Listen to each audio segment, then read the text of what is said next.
నమస్తే, నేను మీ సతీష్. ఏం చేద్దాం అనుకుంటున్నావు జగన్ అంటూ హైకోర్టు సీరియస్ అయినటువంటి ఉదంతం ప్రస్తుతం ఏపీ పొలిటికల్ సర్కిల్స్లో చర్చనీయాంశంగా మారింది. మరి ఏ అంశంలో హైకోర్టు సీరియస్ అయింది అని అంటే, మనం జగన్మోహన్ రెడ్డి పర్యటనలు, ఆ పర్యటనల్లో మరి ఆ పార్టీ శ్రేణులు ఫ్లెక్సీలు పెట్టడాలు, ఆ ఫ్లెక్సీల్లో తీసుకుంటున్నటువంటి నినాదాలు, ముఖ్యంగా సత్తెనపల్లి ఆ రెంటపాళ్ల పర్యటన అక్కడ ప్రారంభమైంది.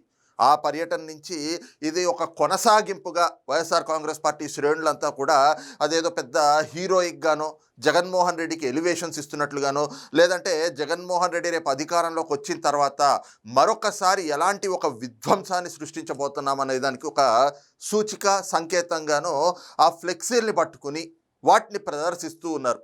ఆ ఫ్లెక్సీలు కూడా అత్యంత వివాదాస్పదమైనటువంటి వ్యాఖ్యలతో నిండిపోయి ఉన్నాయి. మనం రెంటపాళ్ళ పర్యటనకి వెళ్ళేటప్పుడు సత్తెనపల్లిలో మనం చూసాం, రప్ప రప్ప అంటూ. ఆ తర్వాత దాంట్లోనే రాసుకొచ్చారు ఏమిటది, 2029లో మ్యాజిక్ ఫిగర్ దాటగానే గంగమ్మ తల్లి జాతరలో పొట్టేలు తలలు నరికినట్లు రప్పా రప్పా నరుకుతామంటూ ఆ ఫ్లెక్సీలు పెట్టుకొచ్చారు. ఆ తర్వాత చూస్తే 2029లో రాబోయేది రాజారెడ్డి రాజ్యాంగమే అని చెప్పేసి ఇంకొన్ని ఫ్లెక్సీలు, ఈ రకమైనటువంటి వివాదాస్పదమైన ఫ్లెక్సీలు అక్కడ రెంటపాళ్లలో చూసాం. ఆ తర్వాత పొదిల్లో కూడా ఇదే రకంగా రప్ప రప్ప అంటూ ఫ్లెక్సీలు పెట్టడం. ఆ తర్వాత జగన్మోహన్ రెడ్డి ఎక్కడ పర్యటనలకు వెళ్ళినా ఇవే రకమైనటువంటి వివాదాస్పదమైనటువంటి కొన్ని కొటేషన్స్ తోటి ఆ ఫ్లెక్సీలు పెడతా ఉన్నారు. అరే, మనం సభ్య సమాజంలో ఉన్నాం, ప్రజాస్వామ్యంలో ఉన్నాం. అక్కడ భౌతిక దాడులు కానీ లేదా విద్వేషాలు రెచ్చగొట్టేటువంటి వ్యాఖ్యలు కానీ ఇలాంటివి సమాజం హర్షించేటువంటి అంశం కాదు. అందులోనూ ఒక రాజకీయ పార్టీ, ఆ రాజకీయ పార్టీకి సంబంధించినటువంటి శ్రేణులు ఇలాంటి వ్యాఖ్యలు చేస్తూ ఉంటే అవన్నీ కూడా దాన్ని ఏవి ఆ పార్టీకే ఇవన్నీ కూడా మళ్ళీ అంటుకునేటువంటి అవకాశం ఉంది. అంటే అవి తెచ్చేటువంటి అనుకూలతలు కానీ ప్రతికూలతలు కానీ దాని ప్రభావం ఆ పార్టీ పైన పడుతుంది, ఆ పార్టీ నాయకత్వం పైన పడుతుంది. అలాంటి సమయాల్లో మరి ఆ పార్టీ అధినేతగా ఉన్నటువంటి జగన్మోహన్ రెడ్డి తమ పార్టీ శ్రేణులకి బుద్ధి చెప్పాలి. అరే బాబు, పర్యటనల్లో ఇలాంటి వ్యాఖ్యలు ఏమిటి, రప్పారప్పా నరుకుతామంటూ ఏంటి, పొట్టేలు తలలు నరికినట్లు నరుకుతామని ఆ ఫ్లెక్సీలు ఏంటి, ఎవరు కూడా ఇకపైన నా పర్యటనలో కానీ ఎక్కడైనా కానీ ఈ రకమైన వివాదాస్పదమైనటువంటి ఫ్లెక్సీలు పెట్టకండి, పెట్టకూడదు అని చెప్పి ఆయన బుద్ధి చెప్పాలి. కానీ జగన్మోహన్ రెడ్డి అలా చెప్పాడా అంటే లేదు. ఆయన కూడా అశుద్ధం తినేలాగానే ప్రెస్ మీట్ పెట్టి ఆ ప్రెస్ మీట్లో రప్ప రప్ప నరుకుతామంటే తప్పేముంది అని చెప్పి సమర్థిస్తూ మాట్లాడారు. ఆయనే ఒకవైపున చూస్తే వీళ్ళందరికీ ఉసుగొలుపుతున్నట్లుగానే ఉంది ఆయన చేసినటువంటి వ్యాఖ్యలు. ఎందుకంటే ఆయన జైళ్లలో పరామర్శకని వెళ్తారు, అక్కడికి వెళ్ళి బయటకు వచ్చిన తర్వాత పోలీసుల్ని గుడ్డలోడ తీస్తామని మాట్లాడుతూ ఉంటారు. మరి పార్టీ అధినేతే బుద్ధి లేకుండా ఇలా మాట్లాడుతూ ఉంటే ఆ పార్టీ శ్రేణులు గడ్డి తినే విధంగా అలాంటి ఫ్లెక్సీలే పెడతారు కదా. అరే, పెళ్ళిళ్ళకి వెళ్ళినప్పుడు, శుభకార్యాలకు వెళ్ళినప్పుడు అక్కడ కూడా జగన్మోహన్ రెడ్డి తన భజన చేయించుకోవడం ఏమిటి, అవి కూడా ఈ రోజున పెద్ద ఎత్తున వివాదాస్పదంగా మారుతూ ఉన్నాయి. మొన్న ఈ మధ్య నెల్లూరులోనో కడపలోనో ఎక్కడో పెళ్ళికి వెళ్ళారు, అనంతపురంలో అనుకుంటా. ఆ పెళ్ళికి వెళ్ళిన దగ్గర అక్కడ ఏం పెట్టారు అసలు జగన్మోహన్ రెడ్డి వెళ్తే ఫ్లెక్సీలు, 2029లో మీరు అధికారంలోకి వచ్చాక రక్తంతో హోలీ ఆడతాం అని చెప్పి ఫ్లెక్సీలు పెడితే ఆ ఫ్లెక్సీలు చూసి జగన్మోహన్ రెడ్డి మురిసిపోయినటువంటి పరిస్థితులు.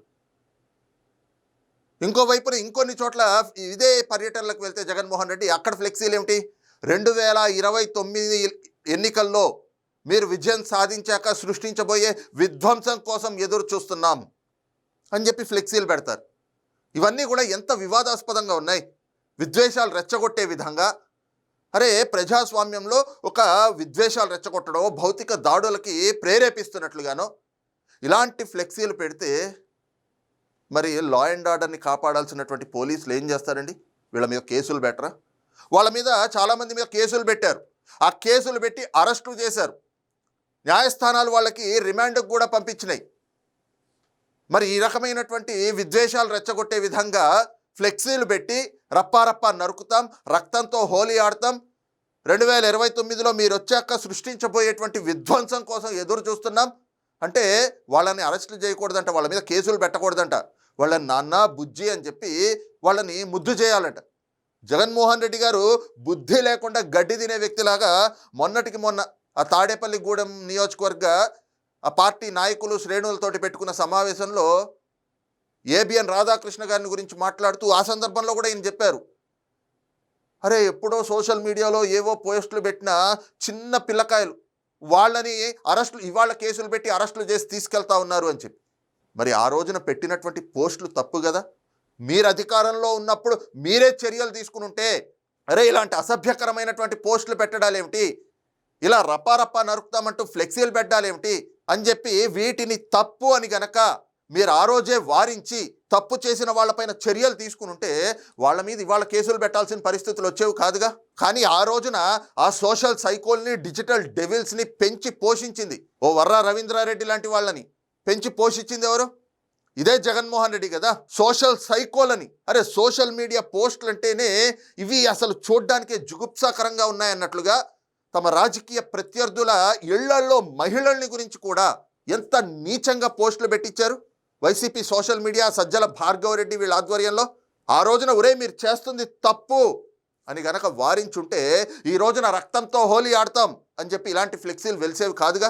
ఆ రోజున ఆ పోస్టులు పెట్టిన వాళ్ళకి మక్కీలు ఇరగదీసుంటే ఈ రోజున 2029లో మీరు సృష్టించబోయేటువంటి విధ్వంసం కోసం ఎదురు చూస్తున్నాం అని చెప్పి బుద్ధి లేని గాడిదల్లాగా వీళ్ళు ఫ్లెక్సీలు పెట్టేవాళ్ళు కాదుగా.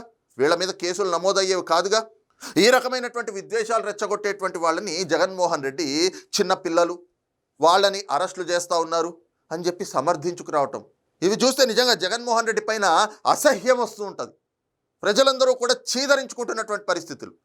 అయినా కూడా అదొక పెద్ద హీరోయిక్గా అవేవో తనకి ఎలివేషన్స్ కింద జగన్మోహన్ రెడ్డి ఈ రోజుకి తమ పార్టీ శ్రేణులు అని చెప్పేసని వాళ్ళంతా అమాయకులు, ఏదో ఫ్లెక్సీ పెట్టారు, ఏదో పోస్ట్ పెట్టారు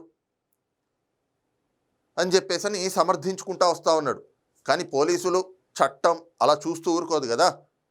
చట్టం తన పని తాను చేసుకువెళ్తుంది. ఆ రకంగా విద్వేషాలు రెచ్చగొట్టేటువంటి పోస్టులు, ఫ్లెక్సీలు పెట్టిన వాళ్ళపైన చర్యలు తీసుకుంటున్నారు, కేసులు నమోదు చేస్తున్నారు, అరెస్టులు చేస్తూ ఉన్నారు, జైళ్ళకి పంపుతా ఉన్నారు. ఒకసారి జైలుకి వెళ్ళొచ్చినోడు బుద్ధి తెచ్చుకుని రెండోసారి ఆ తప్పు చేయకుండా ఉండాలి. అందుకే న్యాయస్థానాలు వాళ్ళకి శిక్ష విధించేది. కానీ జైలుకి వెళ్ళొచ్చిన వైసీపీ వాళ్ళు బరి తెగించేసి ఆ రోజున ఒకటి పెడితే ఈ రోజున 2, 3 పెడతా ఉన్నారు.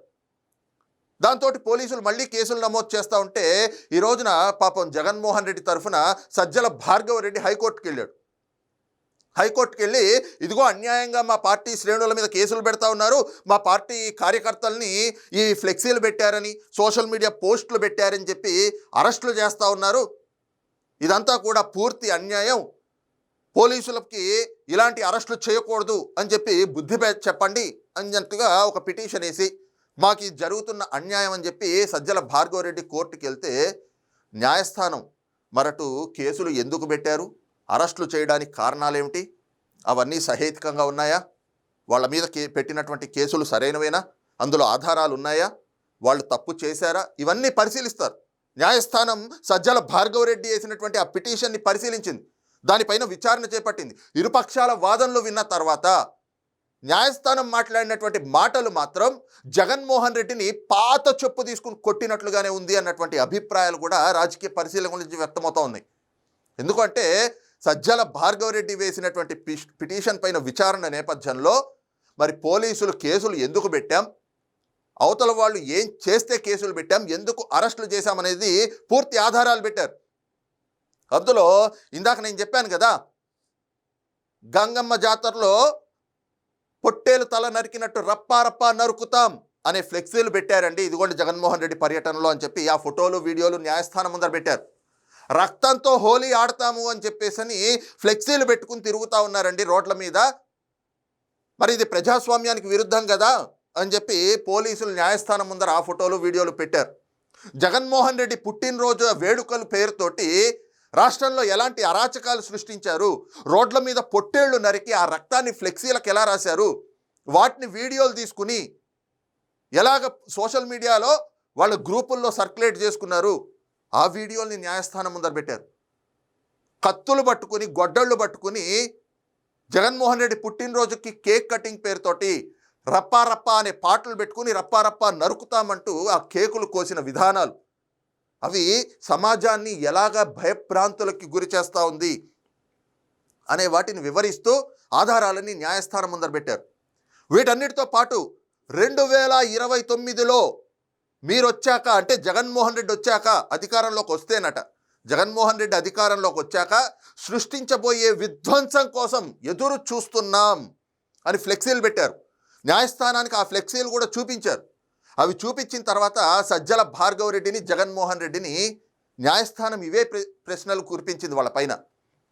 2029లో మీరు వచ్చిన తర్వాత సృష్టించబోయేటువంటి విధ్వంసమా? ఏం చేయాలనుకుంటున్నారు? విధ్వంసం ఎవరికి? రాష్ట్రానికా, ప్రజలకా?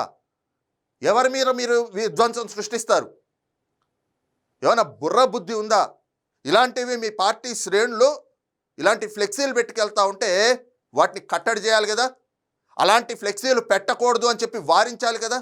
అలా కాకుండా మీరు సమర్థించుకుంటూ వచ్చి ఈ రోజున సిగ్గు లేకుండా మా వాళ్ళ అమాయకులు, మా వాళ్ళు ఏ తప్పు చేయలేదు, మా వాళ్ళని అన్యాయంగా అరెస్ట్ చేస్తున్నారు అని చెప్పి కోర్టులకు వస్తారా? కనీసం కడుపుకు అన్నం తింటున్నారా, పెంట తింటున్నారా అని చెప్పి న్యాయస్థానం ప్రశ్నించింది ఈ మాటలు. నేను కాదు, న్యాయస్థానం అంది ఈ మాటలు. విధ్వంసం సృష్టిస్తారా? ఏం చేయాలనుకుంటున్నారు అసలు రాష్ట్రాన్ని? రాష్ట్రంలో ఉన్నటువంటి ప్రజలకు మీరు ఏం సందేశం ఇస్తున్నారు అని చెప్పేసి అడిగింది. ఇదే సందర్భంలో పోలీసుల తీరుపైన కూడా న్యాయస్థానం కొంత గట్టిగానే స్పందించినటువంటి పరిస్థితి, కొంచెం ఘాటుగానే స్పందించింది. అసలు ఈ వెధవలు ఇలాంటి పోస్టులు పెడుతున్నారు అని అంటే పోలీసులు సరిగ్గా వ్యవహరించకపోవడమే కదా కారణం అని చెప్పి న్యాయస్థానం చెప్పింది. వాళ్ళని అరెస్ట్ చేసి తీసుకొచ్చినప్పుడు ఎందుకు అరెస్ట్ చేస్తున్నారు? వాడు తప్పుడు పనులు చేస్తున్నాడు కాబట్టి.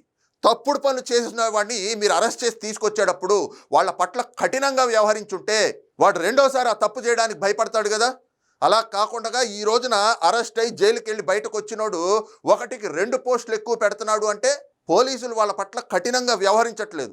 ఇలాంటి బుద్ధి తక్కువ పనులు చేసే వాళ్ళ పట్ల మీరు కఠినంగానే వ్యవహరించాలి అని చెప్పి న్యాయస్థానం కూడా పోలీసుల తీరుపైన కొంత అసహనం వ్యక్తం చేసింది. అరే, ఒక ముఖ్యమంత్రిని గురించి పోస్టులు పెడతారా మీరు? జగన్మోహన్ రెడ్డి ఒక ముఖ్యమంత్రిని ఉద్దేశించి ఎలాంటి మాటలు మాట్లాడాడు? ప్రెస్ మీట్లు పెట్టినప్పుడు చంద్రబాబు నాయుడు నువ్వేదైనా బావి చూసుకుని దూకు అంట. ఈయన 5 ఏళ్ల పరిపాలనలకి సెప్టిక్ ట్యాంక్లో దూకి చావాలి జగన్మోహన్ రెడ్డి. పాప ఆ సెప్టిక్ ట్యాంక్ కూడా మరింత దరిద్రం అయిపోతుందేమో జగన్మోహన్ రెడ్డి దూకితే. ఒక ముఖ్యమంత్రిని ఉద్దేశించి మీరు అసభ్యకరమైనటువంటి పదజాలంతో పోస్టులు పెట్టినా, ఆయన పట్ల అనుచిత వ్యాఖ్యలు చేసినా అదొక ముఖ్యమంత్రిని కాదు, 5 కోట్ల రాష్ట్ర ప్రజలందరినీ కూడా మీరు అంటున్నట్లే వస్తుంది అని చెప్పి న్యాయస్థానం ఈ సజ్జల భార్గవరెడ్డికి మొట్టికాయలేసింది. అంతేకాక అసలు న్యాయమూర్తులపైన, న్యాయస్థానాలపైన గతం నుంచి కూడా వీళ్ళు పోస్టులు పెట్టుకుంటూ వచ్చారే ఈ వైసీపీ సోషల్ సైకోలు, డిజిటల్ డెవిల్స్. ఆ రోజునే వాళ్ళందరిపైన కూడా చాలా సీరియస్ యాక్షన్ తీసుకుని ఉండుంటే పోలీసులు ఈ రోజున ఈ బుద్ధి లేని గాడిదలు, ఈ చవటలు వీళ్ళు ఇలాంటి ఫ్లెక్సీలు పట్టుకోవడానికి ఆస్కారం వచ్చేది కాదు, దొరికేది కాదు అని చెప్పేసని నిజంగా ఏవైతే గనక సజ్జల భార్గవరెడ్డి వేసినటువంటి పిటిషన్ ఉందో ఆ పిటిషన్లో మరి ఆ పిటిషన్ విచారించినటువంటి న్యాయస్థానం అటు సజ్జల భార్గవరెడ్డికి, ఇటు జగన్మోహన్ రెడ్డికి ఇద్దరికీ కూడా చంపపెట్టు లాంటి ప్రశ్నల వర్షం కురిపించింది. దీంతో అటు సజ్జల భార్గవరెడ్డికి ఆయన తరఫున వాదనలు వినిపించాలి అనుకుని వెళ్ళినటువంటి ఆయన తరఫున వాదనలు వినిపించబోయినటువంటి న్యాయవాదికి కూడా ఇక న్యాయమూర్తి అడిగినటువంటి ఆ ప్రశ్నలకి సమాధానం లేదు. ఇక పూర్తిగా ఏదైతే గనక సజ్జల భార్గవరెడ్డి వేసినటువంటి పిటిషన్ పైన మరి న్యాయస్థానం చేసినటువంటి కామెంట్స్ మాత్రం ఈ రోజున జగన్మోహన్ రెడ్డికి, అలాగే సజ్జల భార్గవరెడ్డికి, వైఎస్ఆర్ కాంగ్రెస్ పార్టీకి, ఆ పార్టీ నాయకులు, పార్టీ శ్రేణులకి కూడా ఒక చంపపెట్టు లాంటి సమాధానం అన్నటువంటి అభిప్రాయాలు కూడా ఈ రోజున రాజకీయ పరిశీలకుల నుంచి వ్యక్తమవుతోంది. మరి ఈ అంశంపైన మీ అభిప్రాయం ఏమిటనేటువంటిది కింద కామెంట్ సెక్షన్లో మెన్షన్ చేయండి. Thank you.